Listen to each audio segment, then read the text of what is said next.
Hello दोस्तों, स्वागत है आपका आज के इस वीडियो में। So today for the first time मैं रिव्यू करने वाला हूँ एक मानवा को, एक वेबटून ओरिजिनेटेड मानवा। एंड अभी रिसेंट टाइम में मानवा की पॉपुलैरिटी हमें काफी बढ़ती दिखाई दे रही है। इतना कि अभी क्रंचीरोल और जापान से कोलैबोरेटेड एनिमे प्रोजेक्ट हमें इस साल देखने मिले हैं, लाइक टावर ऑफ गॉड और गॉड ऑफ हाई स्कूल वगैरह। काफी लोग ये भी सोच रहे हैं कि वेबटून्स और मानवा में डिफरेंस क्या है। तो गाइस, वेबटून ये असल में एक प्लेटफॉर्म है मानवा और बाकी ऐसे डिजिटल कॉमिक्स के लिए। वेबटून ये कोरियन वेबसाइट है और इन पे पब्लिश होने वाले मानवा और बाकी वर्ल्ड वाइड कॉमिक्स को भी वेबटून ही कहा गया है। तो सारे मानवा ये वेबटून्स पे अपलोड नहीं होते, बट वेबटून्स ये काफी अच्छा प्लेटफॉर्म है डिजिटल कॉमिक्स पब्लिश करने के लिए। एंड इन्हीं कुछ वेबटून्स के बीच मैंने एक ऐसे मानवा को डिस्कवर किया which is I can say something extraordinary. Yes, I am talking about bastard. Bastard ये सुनने में काफी सिंपल और एक स्लैंग वर्ब लगता है। बैस्टर्ड ये 2014 की वेबटून मानवा है, created by Young Chan Wang and Kanbi Kim. इससे पहले मैं आगे बढ़ूं, मैं चाहूंगा कि आप सबसे पहले वेबटून्स पर जाकर इस मानवा के पहले 2 चैप्टर्स अभी पढ़ ले एंड फिर ही इस वीडियो को कंटिन्यू करें। बेशक इस वीडियो में मैं आपको किसी तरह का स्पॉइलर नहीं दूंगा, पर इस वीडियो में इस मानवा के सिनॉप्सिस को तो मुझे आपको एक्सप्लेन करना पड़ेगा, तो इसीलिए मैं चाहूंगा कि आप वेबटून्स ऐप पर इस मानवा के पहले 2 चैप्टर्स पढ़ ले। So check it out now and rest of all let's continue to the video. थोड़े समय के लिए हम इस मानवा को भूल जाते हैं and let's talk about a fiction. जब मैं कहूँ कि एक हॉरर, साइकोलॉजिकल और थ्रिलर फिक्शन, तो सबसे पहले आपके सामने क्या आता है? एक स्टोरी, एक डार्क स्टोरी, एक ऐसी स्टोरी जो आपका दिमाग पूरी तरह से हिला दे। और मैं कहूँ एक हॉरर मांगा या एक हॉरर एनिमे, क्या तब भी आपके सामने कुछ यही 2-4 चीजें आती रहेगी? वेल, हाँ और ना भी।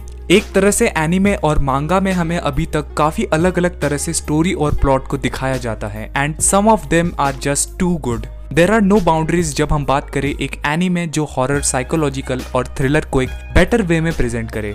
पर क्या हमने एक चीज नोटिस करी है कि इतने यूनिक स्टोरी लाइन के रहते हुए ये एनिमे वही घिसी पिटी कॉन्सेप्ट को हमारे सामने कई बार रख देते हैं। काफी एनिमे तो ऐसे टर्न आउट होते हैं जैसे हम कभी उन्हें एक्सपेक्ट करना भी नहीं चाहते। और हमेशा इन एनिमे शोज के जो कैरेक्टर्स है, there is a less to 0% chance of development in those characters. और यही सब चीजें अगर हम एक मांगा में ढूंढने जाए तो भैया भूल ही जाओ।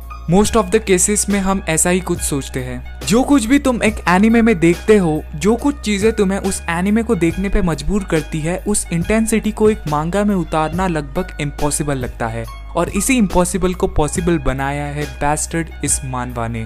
बैस्टर्ड ये कहानी है जिन सियोन नाम के एक 17 साल के लड़के की, जो एक वीक या हाफ डिसेबल्ड चाइल्ड है, जिसकी लेफ्ट आई नकली है और वो फिजिकली थोड़ा वीक है। ये काफी लोनली है और इसका कोई फ्रेंड नहीं है। He lives alone with his dad, जो एक बड़ी कंपनी के CEO है और एक मिलियनियर भी, जिनके पास किसी चीज की कमी नहीं है और वो अपनी लाइफ एक बेटर वे में जी रहा है। वेल, अगर इसका प्लॉट इतना सिंपल होता तो मैं आपको इनके शुरुआती 2 चैप्टर्स पढ़ने को क्यों बोलता।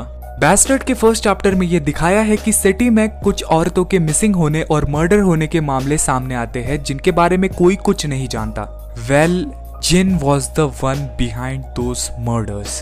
पर वो ऐसा क्यों करता है? पहले ही चैप्टर में ये दिखाया है कि जिन अपने ट्यूटर को जख्मी करके उसकी बॉडी को ठिकाने लगा रहा होता है, बट व्हाई?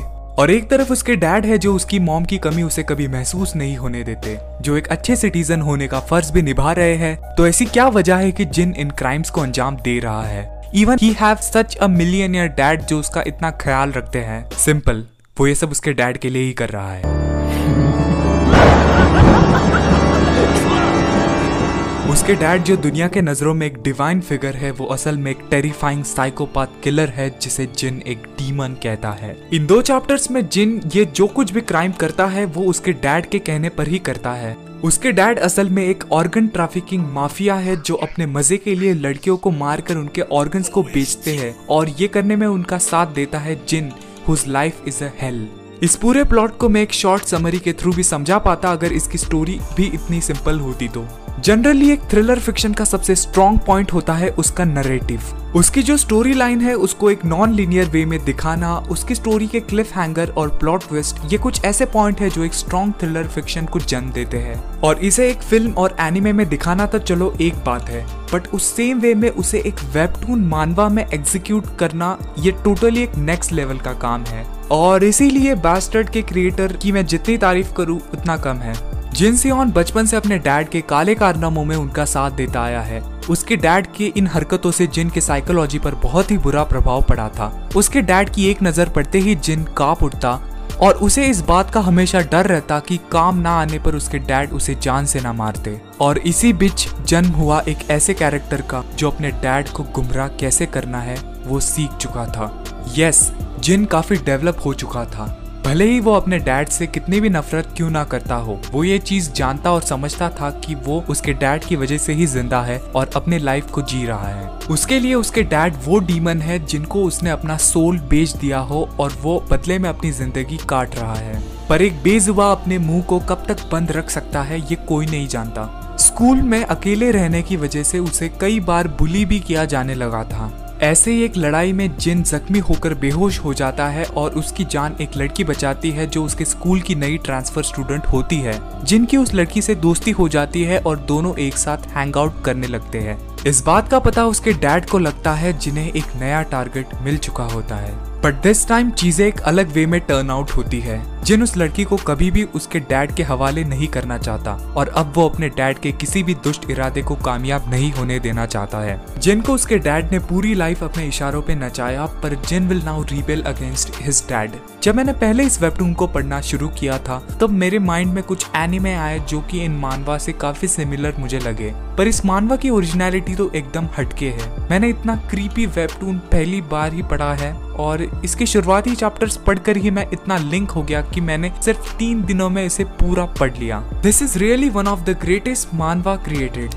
इसके कैरेक्टर्स की बात करें तो मुझे जिन और उसके डैड डोंग सो सियोन दोनों ही बहुत ही कमाल के कैरेक्टर्स लगे। और अगर आपने असैसिनेशन क्लासरूम और द प्रॉमिस नेवरलैंड देखा होगा तो आपको नागिसा और रे की वाइब्स जिन से जरूर आएगी। और Dong So Sion, dad of Jin, he is one hell of a psycho freak जिसके किसी भी एक्शन को आप नहीं गेस कर पाएंगे। और इनके अलावा मुझे बाकी कैरेक्टर्स भी काफी अलाइव लगे। सच कहूँ तो ये मानवा अंडरस्टैंडिंग में काफी आसान है, बट इसको पढ़ते हुए आपको गूज़बम्प्स जरूर मिलेंगे। इसके आर्ट स्टाइल की बात करें तो इनमें किसी भी प्राइमरी कलर को नहीं दिखाया है। इनमें मोनोक्रोम और ग्रेडियंट कलर का यूसेज ज्यादा किया है जो कि विजुअली काफी डार्क और पढ़ने वाले को काफी यूनिक फील कराता है।